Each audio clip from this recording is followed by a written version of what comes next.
শিয়ালপুর গ্রাম খুবই সুন্দর একটি গ্রাম। সেই গ্রামে বাস করত মিচকে শিয়াল। কিছুদিন হলো মিচকে নতুন বিয়ে করেছে। গতকাল মিচকে শ্বশুর বাড়ি থেকে নিমন্ত্রণ দিয়ে গিয়েছে, তাই আগামীকাল মিচকে শ্বশুর বাড়ি যাবে তার গিন্নিকে নিয়ে। হ্যাঁ গো মিচকে, কাল সকালে বের হবে নাকি দুপুরে? যাব যেহেতু সকালেই যাব। হি হি হি, একটু বেশি না হয় জামাই আদর পেলাম। আচ্ছা, শ্বশুর বাড়ি কিন্তু খারাপ বলনি। সেখানে গিয়ে কিন্তু মোটেও গরিবের মতো আচার আচরণ করবে না, একটা স্মার্ট স্মার্ট ভাব নেবে। আরে তুমি ওসব নিয়ে চিন্তা করো না। পরের দিন সকালবেলা, গিন্নি চলো এখন বের হই। চলো চলো, একটু দেরি হয়ে গেল মনে হয়। এই বলে মিচকে গিন্নি আর মিচকে ঘর থেকে বের হয়ে হাঁটতে লাগলো। আরে মিচকে দেখি, কেমন আছো? সাথে গিন্নিকে নিয়ে কোথায় যাওয়া হচ্ছে শুনি? এই তো আছি ভালোই। নতুন বিয়ে করেছি তো শ্বশুর বাড়ি থেকে নিমন্ত্রণ দিয়েছে আর কি, তাই নিমন্ত্রণ রক্ষা করতে যাচ্ছি। ও তাহলে তো ভালোই, ভালো মতো যেও। আচ্ছা তাহলে যাই বাঘ মামা। এই বলে তারা হাঁটতে শুরু করল। মা, ও মা, এই দেখো আমরা এসে গেছি। এইদিকে তাকিয়ে দেখো কে এসেছে। কে? আরে আমার লক্ষ্মী মেয়েটা যে। কেমন আছিস মা? আর জামাই বাবাজিকেও সাথে নিয়ে এসেছি দেখছি। খুব ভালো করেছিস রে মা। তা জামাই বাবাজি তুমি কেমন আছো? এই তো মা, আমি খুবই ভালো আছি। আয় মা, জামাই বাবাজিকে নিয়ে ঘরের মধ্যে আয়। গেস্ট রুমে গিয়ে জামাই বাবাজিকে বসা।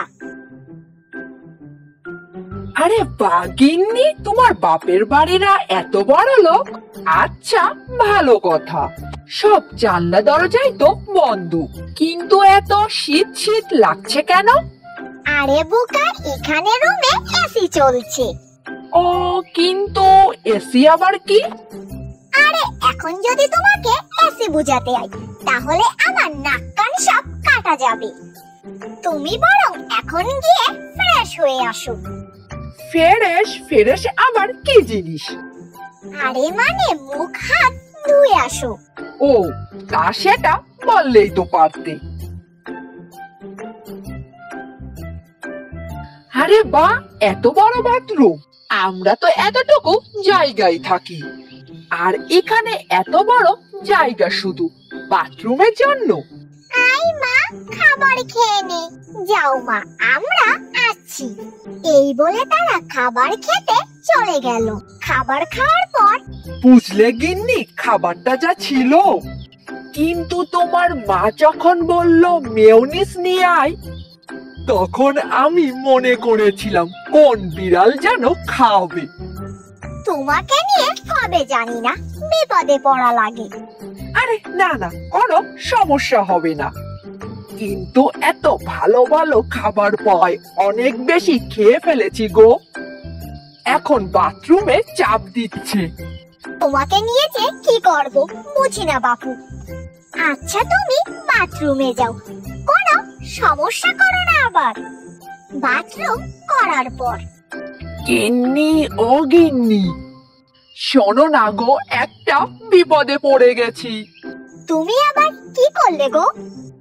আরে বাথরুম করার পর বদনা নিতে গেলাম, কিন্তু সারা বাথরুম খুঁজেও বদনার কোনো সন্ধান পেলাম না, তাই বদনার কাজটা করতে পারিনি গো। এখন আমি কি করব? তোমাকে নিয়ে আমি কি যে করব। বাথরুমে গিয়ে দেখো একটা সাদা পাইপের মতো আছে, ওইখানে উপরে চাপ দিলে জল বের হয়। বদনার কাজ ওইটা দিয়েই করে। মা, আপনার মেয়ে কোথায়? রান্নাঘরে আছে বাবা, গিয়ে দেখো। রান্নাঘর এই রুমের সামনে। গিন্নি, এটা তোমাদের রান্নাঘর বুঝি? এত বড়!